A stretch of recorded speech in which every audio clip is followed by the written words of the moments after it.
Ang aktibong pagkamamamayan ay usaping panlipunan, pampolitika at pang-ekonomiya.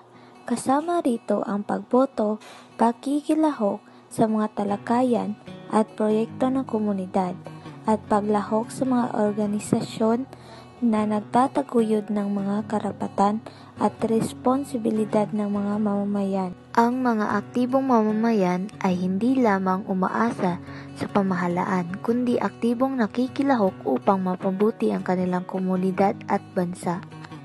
Mahalaga ang pagiging aktibong mamamayan dahil nakatutulong ito sa pagbuo ng mas makatarungan at mas responsableng lipunan.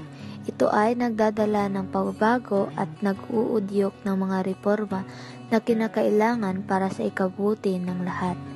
Sa pamamagitan ng pakikilahok na ipapahayag ng mga mamamayan ang kanilang mga boses, natutukoy ang mga isyu na dapat tugunan at nagkakaroon ng mas malalim na ugnayan sa kanilang kapwa.